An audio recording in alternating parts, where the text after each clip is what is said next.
আসছে শারদীয় দুর্গাপূজা। পূজা উপলক্ষে কলকাতার হিন্দু ধর্মাবলম্বীরা প্রচুর ইলিশ কিনে থাকেন।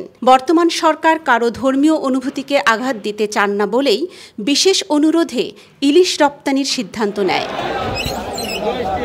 বন্ধুপ্রতিম দেশের সাথে সুসম্পর্ক বজায় রাখতেই ইলিশ রপ্তানি একেবারেই বন্ধ করছে না ডক্টর ইউনূসের সরকার। কারণ কারো সাথে বৈরিতা নয়, সৌহার্দ্যতার সাথেই দেশের উন্নয়ন এগিয়ে নিতে চান তিনি। তাই সার্বিক পরিস্থিতি বিবেচনায় ভারতে ইলিশ দেওয়ার সিদ্ধান্ত নেয় বাণিজ্য মন্ত্রণালয়। তবে রপ্তানিকৃত ইলিশের সিংহভাগই যায় ভারতের পশ্চিমবঙ্গে।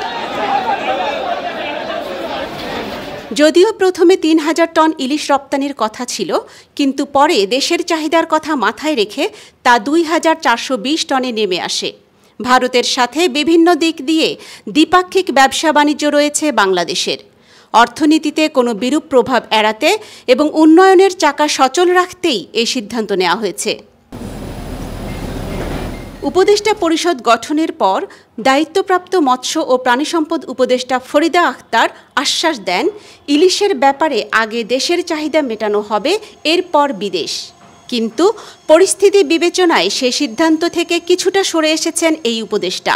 বলেন, আমদানি রপ্তানির বিষয়টি নির্ভর করছে বাণিজ্য মন্ত্রণালয়ের উপর।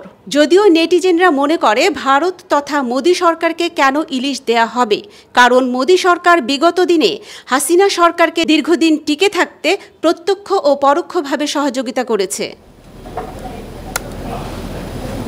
তবে বাংলাদেশের মানুষের জন্য সুসংবাদ হলো, ইতোমধ্যে সুপ্রিম কোর্টের এক আইনজীবী প্রতি কেজি ইলিশ মাছের খুচরা বিক্রয় মূল্য সর্বোচ্চ ৭০০ টাকা নির্ধারণ চেয়ে আইনি নোটিশ দিয়েছেন। গত ২৯ সেপ্টেম্বর ডাকযোগে ও ইমেইলে তিনি সংশ্লিষ্ট মন্ত্রণালয়, ভোক্তা অধিকার সংরক্ষণ অধিদপ্তর, জাতীয় রাজস্ব বোর্ড সহ সংশ্লিষ্ট সকলকে এ নোটিশ পাঠান। National desk, news today, Dhaka.